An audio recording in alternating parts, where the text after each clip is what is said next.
السلام علیکم دوستو، آج کی اس ویڈیو میں ہم بات کریں گے ایک پانسی پہ لٹکے ہوئے کتے کے بارے میں۔ دوستو، ایک مرتبہ ایک بادشاہ سیر و تفریح پر نکلا، جاتے جاتے کہیں دور ایک مکان پر پہنچا جس مکان کا مالک سخی طبیعت تھا۔ اس نے بادشاہ کی خوب مہمان نوازی کی۔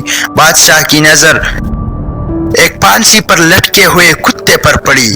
بادشاہ کی نظر جب اس کتے پر پڑی تو اس نے گھر کے مالک سے اس کا سبب پوچھا، مگر مالک نے سبب بتانے سے انکار کر دیا۔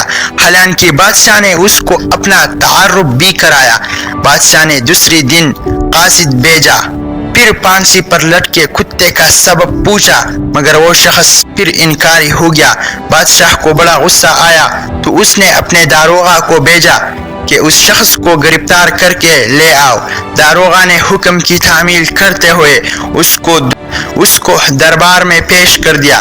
بادشاہ نے پھر پانسی لگے کتے کا سبب پوچھا، مگر وہ پھر انکاری ہو گیا۔ تو بادشاہ نے اس شخص یا اور سبب پوچھنے لگا، تو شخص نے اس شرط پر کہ کچھ عرصہ بادشاہی اس کو دی جائے تو پھر سبب بتائے گا، مگر بادشاہ نے اس ڈر سے کہ کہیں مستقل قبضہ ہی نہ کر لے انکار کر دیا۔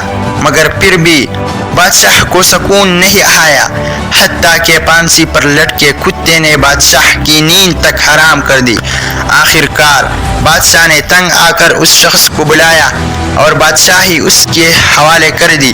جب وہ شخص بادشاہی کے تخت پر بیٹھا تو سب سے پہلا کام یہ کیا کہ تمام وزراء کو جیل میں ڈال دیا، اور تمام بڑے بیوروکریٹس اور سیاستدان اور ججز اور اسٹیبلشمنٹ کو جیل میں بند کر دیا، اور ساتھ والے تمام ملکوں سے لین دین بند کر دیا۔ اور اس کا نتیجہ یہ نکلا، جب اس کی مدت پوری اور پرانی بادشاہ کو دوبارہ ملی تو ملک میں امن امان تھا اور خزانہ بھی بھرا ہوا تھا۔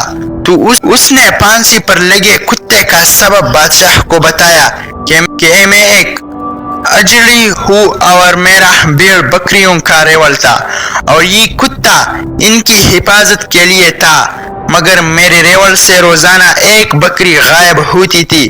تو جب میں نے سبب معلوم کیا تو پتہ چلا کہ یہ کتا ہی حفاظت کرنے کی بجائے بکریوں کو خود بھی کھاتا تھا اور دوسرے کتوں کو بھی کھلاتا تھا۔ تو میں نے اس کو بطور سزا اور عبرت کے پانسی پر لٹکا دیا، اور میرے کتے کی طرح ہی تیرے وزراء اور باقی لوگ خود بھی خزانہ لوٹتے تھے اور دوسروں کو بھی لٹاتے تھے، جن کو میں نے بطور سزا جیل میں بند کر دیا۔ اور جب سے ان کو جیل میں بند، ملک کی خزانہ بھر گیا اور ملک خوشحال ہو گیا۔ دوستو، اسی طرح مزید اچھے ویڈیوز کے لیے ہماری چینل کو سبسکرائب کرنا نہ بھولیں۔